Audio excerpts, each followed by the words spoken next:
Kecamatan Margosari. Bupati Kendal test drive mobil listrik ramah lingkungan bebas polusi dan emisi.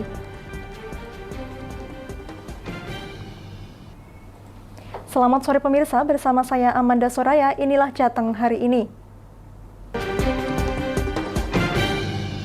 Satuan Reserse Kriminal Polres Tegal, Jawa Tengah membekuk 7 tersangka komplotan pencuri kerbau lintas kota.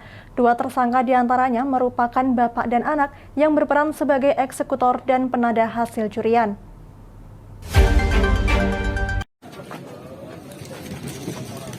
Inilah para tersangka komplotan pencuri kerbau saat dihadirkan dalam gelar ungkap kasus oleh Satreskrim Polres Tegal, Jawa Tengah. Para tersangka dibekuk tim Resmob Satreskrim Polres Tegal di wilayah Prupuk, Kecamatan Margosari, Kabupaten Tegal pada 3 Desember lalu. Sebelum ditangkap, komplotan Jawa Barat ini baru saja menggasak 4 ekor kerbau milik warga di Desa Puku Laut, Kabupaten Tegal. Dari hasil pengembangan, para tersangka juga beraksi di wilayah Desa Cempaka, Kecamatan Bumi Jawa, Kabupaten Tegal, dan Kuta Mandala, Kecamatan Tonjong, Brebes. 2 tersangka diantaranya merupakan bapak dan anak. Si anak berperan sebagai eksekutor, sedangkan bapaknya sebagai penadah kerbau hasil curian. Sementara 1 orang tersangka diserahkan ke Polres Brebes karena terlibat pencurian kerbau bersama kelompok lain di wilayah Tonjong, Brebes. Dengan kerugian 5 ekor kerbau, ditafsir kerugian mencapai 60 juta. Kemudian kita lakukan penyidikan terhadap ke-5 orang tersangka. 1 orang tersangka diserahkan ke Satreskrim Polres Brebes untuk disidik di Brebes. Kemudian dari hasil penyidikan mengembang ke penadah 1 orang, yang mana yang bersangkutan lah yang menerima barang-barang hasil curian ataupun hewan yang dicuri oleh ke-5 orang tersangka ini. Selanjutnya dijual dengan harga di bawah pasaran untuk memperoleh sebuah keuntungan. Seperti itu. Agar aksinya tak diketahui, para tersangka selalu beraksi pada tengah malam. Saat menjalankan aksinya, para tersangka menggunakan peralatan tambang untuk menarik kerbau, pisau untuk memotong tali tambat kerbau, serta sebuah truk diesel yang digunakan untuk mengangkut hasil curian. Tapi biar nggak ketahuan orang gimana? Ya kalau udah di jalan kan udah semuanya ikut, ya dia nggak bunyi gitu. Kalau ada itunya, anaknya pasti bunyi. Kalau jauh dari induknya. Ada cara khusus nggak biar kerbau itu nurut gitu? Untuk punya ilmu apa gitu ya? Enggak ada. Apa pakai alat apa biar kerbau itu nurut? Enggak Cuma ada. ditarik aja. 4 ekor kerbau yang berhasil diamankan saat penangkapan para tersangka telah diserahkan kembali ke pemiliknya karena butuh perawatan. Sebagai barang bukti, polisi menyita sebuah truk diesel dan peralatan yang digunakan para tersangka. Para tersangka dijerat pasal 363 KUHP dengan ancaman hukuman maksimal 7 tahun penjara. Dari Tegal, Gus Fadilah, Lingkar TV, melaporkan. Menjelang Natal, pimpinan cabang Nahdlatul Ulama Kabupaten Pati memastikan Banser NU Pati siap menjaga gereja. Kesiapan tersebut ia ungkapkan jika PCNU Pati dimintai bantuan personel. Pimpinan cabang Nahdlatul Ulama Kabupaten Pati memastikan siap untuk mengirimkan personel Bansernya untuk menjaga kondusivitas selama Natal. Hal itu diungkapkan langsung oleh Ketua PCNU Pati Kiai Yusuf Hashim. Kiai Yusuf Hashim mengungkapkan setiap tahun dan setiap Natal PCNU Pati dengan personel Bansernya siap dimintai tenaga dan kesiapsiagaannya menjaga gereja demi kelancaran peribadatan umat Kristiani. Hal itu ia ungkapkan demi menjaga kesatuan serta persatuan dalam kehidupan bernegara. Ia menambahkan bahwa setiap tahun Banser Pati selalu bersiap dan bersedia menjaga tempat ibadah umat Kristiani selama Natal. Kapanpun, dimanapun, Banser standby 24 jam untuk negara. Jadi ketika negara membutuhkan, Banser siap. Apapun kebutuhannya, selagi itu terkait dengan NKRI, Pancasila, UUD 45, sesuatu yang sudah final, ya, dari sikap NU tegas bahwa kita harus siap sebagai pasukan penguat bagi TNI Polri. Tidak hanya dari kelompok agama tertentu, tapi andaikan pemerintah juga meminta bantuan kita sebagai ormas yang memiliki komitmen bersama untuk NKRI, ya kita siap sedia. Tidak hanya satu kelompok agama tertentu, tapi semua kelompok masyarakat kita siapkan untuk itu. Dalam kesempatannya, Kiai Yusuf Hashim mengungkapkan bahwa pihaknya tidak memandang siapa yang meminta tenaga Banser untuk menjaga rumah ibadah agama lain. Ia menegaskan siap jika diminta baik oleh umat agama lain maupun pemerintah secara langsung. Kesiapan Banser NU menjaga kondusivitas selama Natal nantinya dikatakan Ketua PCNU Pati Kiai Yusuf Hashim sebagai komitmen yang dipegang oleh PCNU Pati beserta badan otonom di bawahnya untuk setia kepada NKRI dan Pancasila. Pihaknya pun juga berpesan kepada masyarakat yang bereforia untuk berhati-hati kepada kelompok yang mengadu domba dan tetap menjaga persatuan dan kesatuan. Dari Pati, Fajar Mukti, Lingkar TV melaporkan. Jangan kemana-mana pemirsa, kami akan kembali usai jeda pariwara. Tetap bersama kami.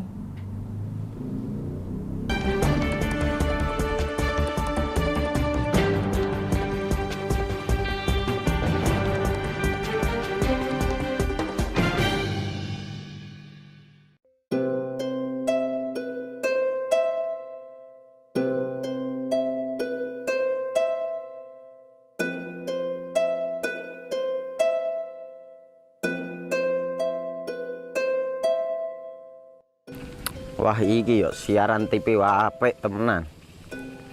Filme cocok karo suasanane. Elah. Lah bro ngene iki awan-awan kok. Iki lho nonton TV, Kang. Wah genah edan kowe wong genah delok HP kok delok TV piye? Wah kurang update kowe iki, Kang. Lho maksudnya piye kok ngarane aku update itu? Iki lho delok aku nonton TV tenan. Apa kira nonton HP? Wong delok HP ngono genah edan apa iki. Iki lho delok siarane. Lho, kok iso ya? Yo TV apa? Jenenge Lingkar TV, Kang. Saiki erane TV kok ngene iki. Kok Lingkar TV nek diae awak dhewe panggone iso nonton TV lewat HP. Kok ngene iki. Ana film-film ngene iku ya? Iya, filme apik-apik kaya ngene iki. Nah, awak dhewe nek sawah leren mbut gawe iso leren ndelok film-film ngene iki. Padha iso ngene iku. Iso, ora ketinggalan karo cah-cah kae. Duh. HP ku kok ora iso tak nggo ngono piye carane iki? Iki lho Rip, tak doi carane. Piye? Kowe buka Play Store. Play Store, Mas. Yo iku pokoke. Play Store apa? Ketik Lingkar TV. Engko lek wis ngono, klik install. Nah, engko wis ana metu menune Lingkar TV karek ndelok siaran apa ae. Film-filme apik-apik. Berarti film channel Lingkar TV metu nang kene kabeh ra? Iya. Filme wah cocok karo suasana cara didelok ya. Oh, wis iki iso iki. Iya metu kabeh ngene TV-TV wah. Iya. Ondiange ya. Makane Lingkar TV filme apik-apik kabeh. Iya, aku ngene kok. Lagi reti iki aku malah. Sekolo Iya. ana bocah-bocah ajak ndelok. Heeh, ben seru nang kene ya, kawan. Wabek. Rene lo. Tak deloki apik-apik ana film Josh iki.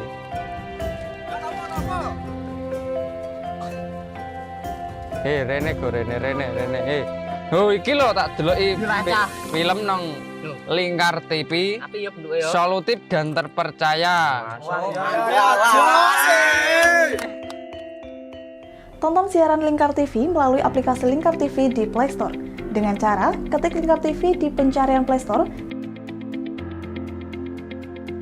kemudian tekan install. Mudah bukan? Nikmati tayangan-tayangan menarik dari Lingkar TV kapanpun dan dimanapun Anda berada. Tinggal tekan menu Lingkar TV di HP Anda dan selamat menonton!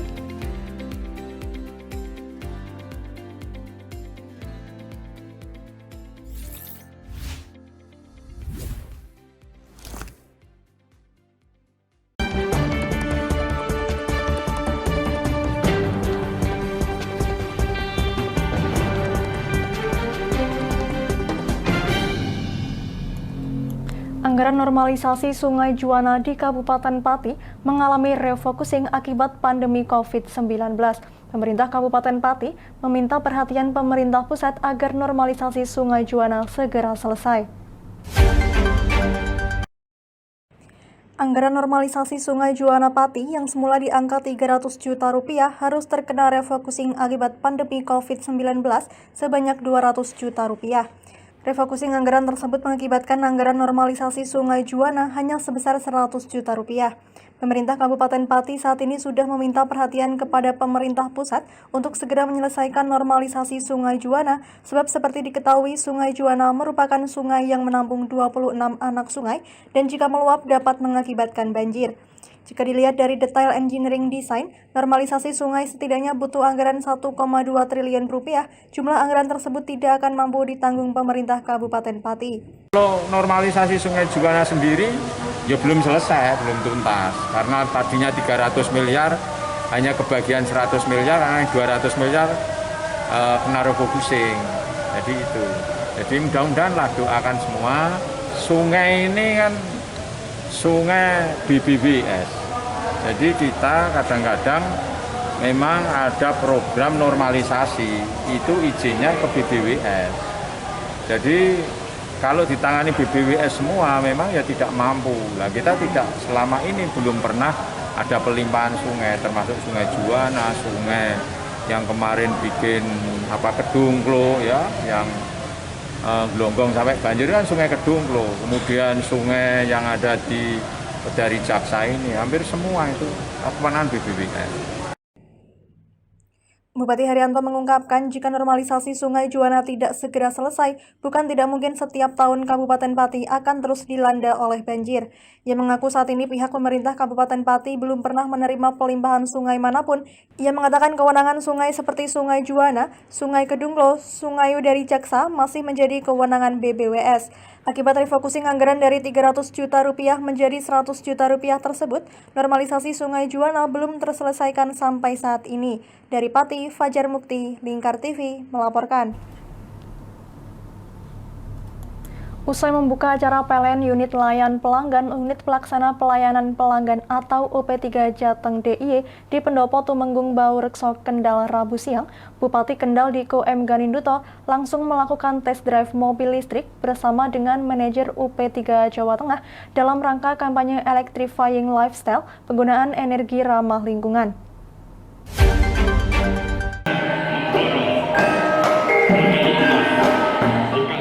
Acara Bangun Stakeholder Forum tahunan 2021 diselenggarakan oleh PLN Unit Pelaksana Pelayanan Pelanggan atau UP3 Semarang dengan tema Bangun Sinergi dan Bangkit Bersama, Wujudkan Terang Negeriku dan Bangkit Indonesiaku.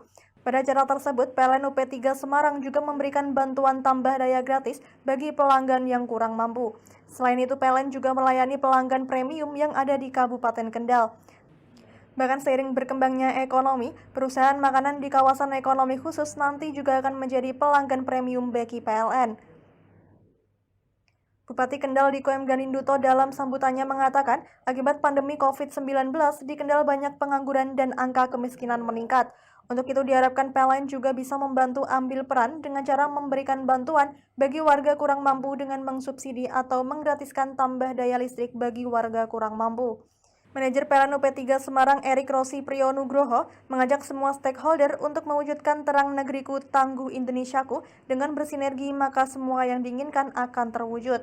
Pada kesempatan tersebut juga dilakukan penandatanganan dukungan Forkompimda Kabupaten Kendal dalam menyambut mobilitas masa depan dengan electric vehicle dan penyerahan simbolis bantuan pada warga kurang mampu.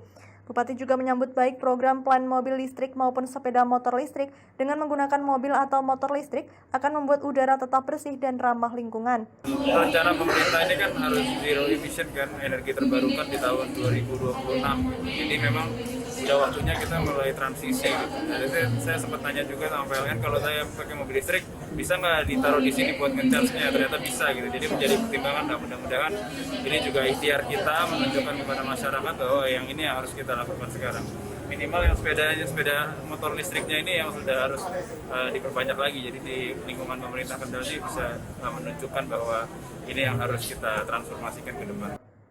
Bupati juga berharap untuk pembuatan motor listrik dapat diperbanyak, sehingga di lingkungan Setda Kendal juga bisa menggunakan sepeda motor listrik yang ramah lingkungan. Sementara itu, manajer PLN UP3 Semarang Erik Rossi Priyonugroho menjelaskan bahwa penggunaan mobil listrik ini ramah lingkungan yang bebas polusi dan emisi.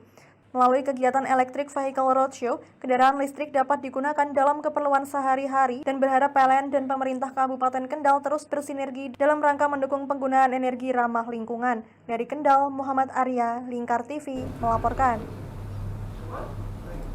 Ya, berita tadi sekaligus menutup perjumpaan kita kali ini. Terus saksikan Jateng hari ini setiap pukul 17 waktu Indonesia Barat hanya di Lingkar TV. Akhirnya saya Menda Soraya, mewakili seluruh kerabat kerja yang bertugas, pamit dari hadapan Anda. Terima kasih dan sampai jumpa.